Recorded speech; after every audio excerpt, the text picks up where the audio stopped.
दोस्तों आज हम बात करेंगे 2024 में होने वाले लोकसभा चुनाव के बारे में। तो दोस्तों उत्तर प्रदेश में 80 लोकसभा सीटें हैं। सपा ने 2019 में केवल 5 सीटें जीती थी और उनमें से 2 रामपुर और आजमगढ़ उपचुनाव में बीजेपी से हार गई थी। दोस्तों अगर आप इस चैनल पर पहली बार आए हैं तो चैनल को सब्सक्राइब कर लीजिए। तो दोस्तों अखिलेश यादव 2024 में वही दांव लगाना चाहते हैं जो उन्होंने मैनपुरी उपचुनाव में लगाया था। 2024 लोकसभा चुनाव के मद्देनजर सभी राजनीतिक पार्टियां तैयारियों में। एक तरफ बीजेपी इस बार यूपी में 80 सीटें जीतने का दावा कर रही तो वहीं अखिलेश यादव बीजेपी को यूपी में हराने की बात कह रहे हैं। अखिलेश यादव ने कहा हम बीजेपी को यूपी में 80 सीटों पर हराएंगे। उन्होंने नारा दिया 80 हराओ और बीजेपी हटाओ। समाजवादी पार्टी के राष्ट्रीय अध्यक्ष और उत्तर प्रदेश के पूर्व मुख्यमंत्री अखिलेश यादव ने रविवार को सत्तारूढ़ बीजेपी को सरकार से हटाने का आह्वान करते हुए 80 हटाओ बीजेपी भगाओ का नारा दिया।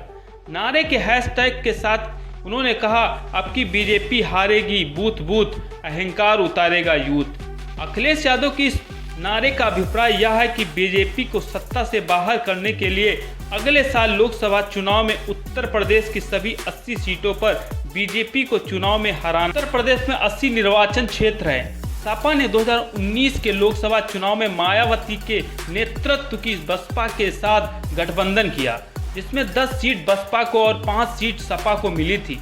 1 सीट कांग्रेस ने जीती थी। शेष 64 सीट पर सत्तारूढ़ बीजेपी ने जीता था। चुनाव के बाद सपा और बसपा का गठबंधन टूट गया था।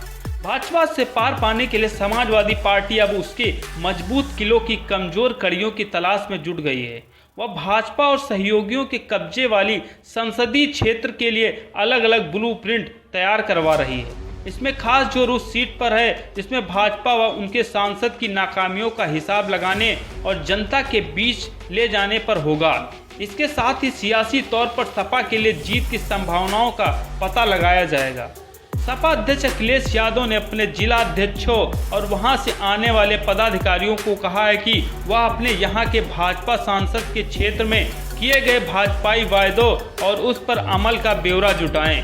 संसदीय क्षेत्रों में बड़ी आपराधिक घटनाओं, बेरोजगारों की स्थिति, विकास कार्यों की बदहाली की स्थिति जानने के लिए सक्रिय हो गए। जानकारों के मुताबिक अखिलेश यादव, शिवपाल यादव, रामगोपाल व अन्य नेता चुनावी दौरों में हर सीट पर भाजपा के खिलाफ पहले से तैयार रिपोर्ट को जनता के सामने रखेंगे और बताएंगे वायदे पूरे नहीं हुए। सांसदों के कामकाज पर रिपोर्ट तैयार होने के साथ उक्त संसदीय क्षेत्रों में जाति समीकरणों की सियासत का भी अध्याय होगा। उसी हिसाब से मुद्दे तय होंगे। प्रत्याशी चयन से लेकर रणनीति तक उसी आधार पर काम होना है।